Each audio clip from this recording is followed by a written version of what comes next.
You remember the classic cars, the flashing lights of the Strip, and Dan Tanna solving cases from his desert-side home. But the line between fiction and reality on Vegas was thinner than most fans realize. From real casino connections to a lead character whose name came with a royalty deal, here are 15 weird facts you may not know about this stylish TV classic. 15. It was filmed in the real Las Vegas. So, unlike many shows of the era, Vegas was filmed heavily on location in Las Vegas, and that gave the series a realism most TV crime dramas could not match. Casinos like the Desert Inn, the Dunes, and the Landmark were not just backdrop shots, they were active filming locations, with scenes shot in real lounges, coffee shops, and casino floors, and that helped turn the series into a genuine time capsule of the old Strip.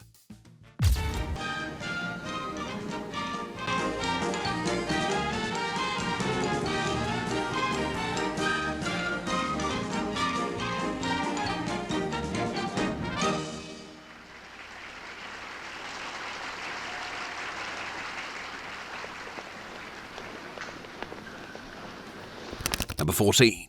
The name Dan Tanna came with a fee. Now, Dan Tanna's name was not invented from scratch. Producer Aaron Spelling liked the name of West Hollywood restaurateur Dan Tanna so much that it was used for the show's main character. But it was not just a tribute. The real Dan Tanna reportedly received a royalty payment for every episode that used the name. That is one of the stranger behind-the-scenes deals in television history. Number 13. Dan Tanna's car parked inside his house. Now, one of the show's coolest details was Dan Tanna's red 1957 Ford Thunderbird.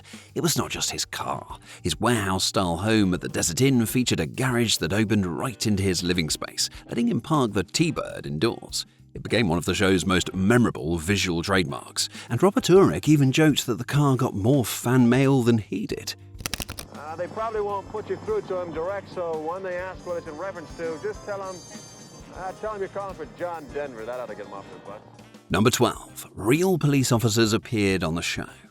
So, to push the realism further, the production used actual off-duty and retired Las Vegas police officers as extras, and some even had speaking roles. That added authenticity to background scenes and helped the show gain access to real local locations, including police-related settings that would have been harder to fake convincing. This is Mr. Polsky, Lieutenant. Hi, Mr. Polsky. Number 11. Dan Tanna debuted on another show. Now, Dan Tanna did not make his first appearance on Vegas. He was introduced a week earlier on Charlie's Angels in the episode Angels in Vegas.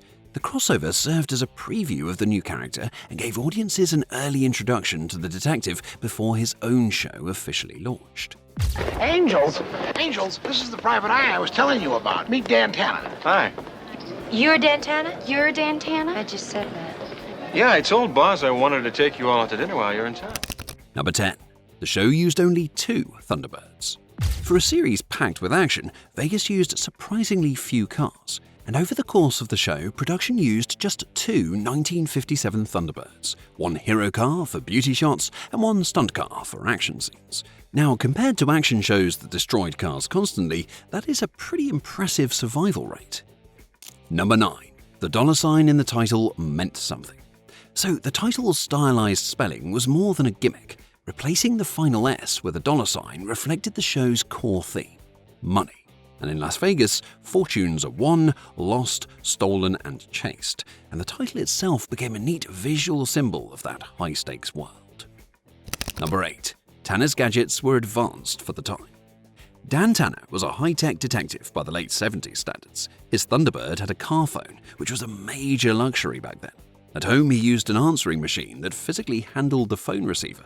Those gadgets look quaint now, but at the time, they helped make Tanna seem modern, connected, and ahead of the curve.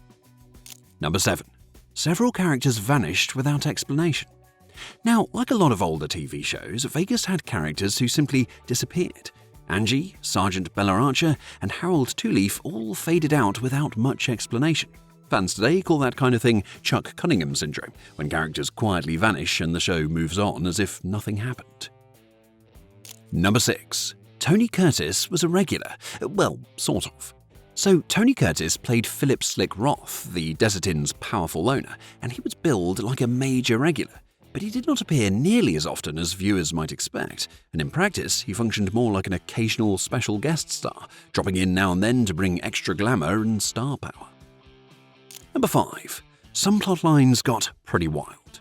Now, although Vegas was usually a standard private eye show, it occasionally went off the rails in fun ways.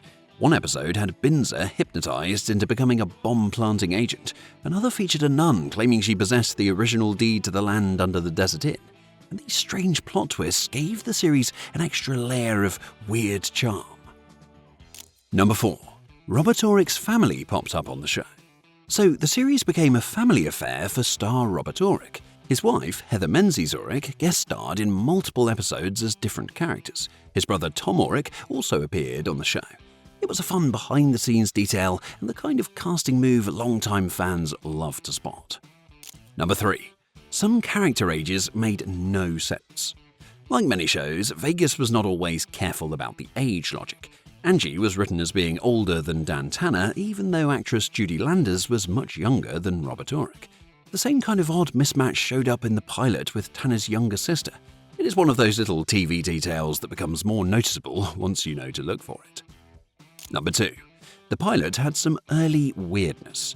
So the pilot had several details that did not match the rest of the series. Lieutenant Nelson had a different first name. The theme music sounded slightly different.